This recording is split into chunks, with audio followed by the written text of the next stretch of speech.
everybody. I wanted to come on and do a quick update, even though it's super windy, but we don't have a lot of time, and I wanted to share some of the things that I've been experiencing and have been opening up for me here so far. So this is day 3, the beginning of day 3. We just finished a walking meditation, and last night I got a video of a woman with Parkinson's who was started walking, and I started crying as I was watching that video because I realized just how precious those moments are. And then I started to realize how my mind is now not surprised at this kind of thing anymore. It's aware that miracles are commonplace and that miracles happen all the time. So I want to give a little bit of background about how I got here. I've been a student of Dr. Joe's work for over 10 years. I read his book, Breaking the Habit of Being Yourself. I knew about his study with Ramtha, the School of Enlightenment. Ramtha is a channel from J.Z. Knight, where basically she talks about a lot of the similar things that Abraham talks about, creating your own reality. And how to do that is to put yourself into a place where you're not connected to this three-dimensional reality, where your senses are not giving you information anymore, and you're connected to the thing that creates this reality. But in order to do that, you need to be in a coherent state. You need to be in a place where you're not caught up in analyzing things, or caught up in the emotions of your past, or caught up in your body and how much it hurts and how you can't stay still because you've still got trauma stored in your body and it's trying to work its way out, so you're wanting to move all the time.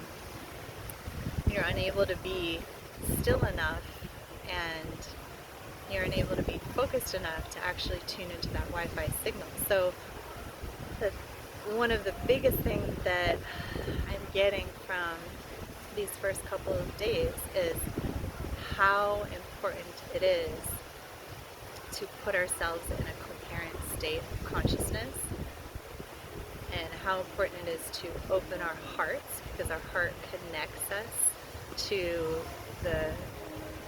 everything, to all that is, and to our creative power, because when we are connected to all that is, we are connected to our higher self, or connected to the power that creates.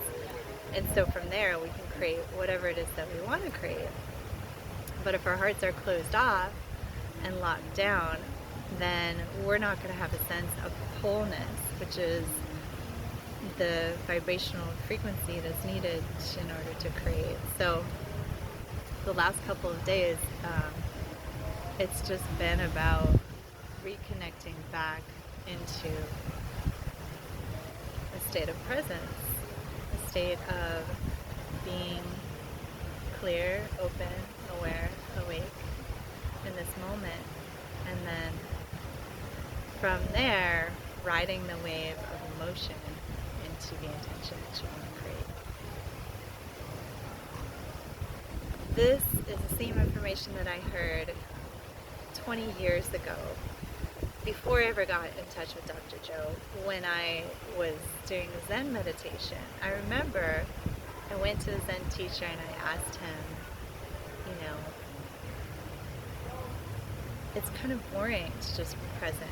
Why do we have to do this? Like, what about creating all my belief systems to create what I want? And he looked at me and he said, it sounds like a lot of work, and he was kind of saying, or you could just be present and just create from a space of alignment and notice what shows up in that space, but I couldn't accept that answer. I had to go on the journey and discover how we create our reality, what our beliefs are doing. I couldn't let it go. My mind couldn't let it go.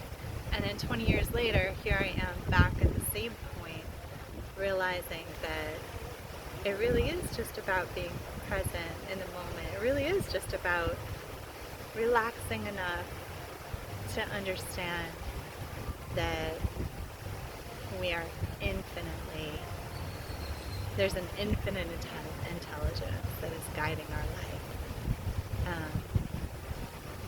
And from that space of trust, anything can be created. Um, but, looking at my own life, how often am I allowing that trust versus how often am I trying to move stuff around in the three-dimensional reality to make a manifestation happen? And why? Why am I making that? Why am I trying to make that manifestation happen? So I can be happier? Why not just be present and be happy now and be in alignment now? So it all goes back to that same concept, which is so simple. And it's like that's really where the sweet spot is. That's the sweet, that Dr. Joe calls it the sweet spot of the present moment or something like that. Where it's like that's it. That's where the juice is. That's where life is. That's where life unfolds. That's where life happens. That's where the beauty and the magic is.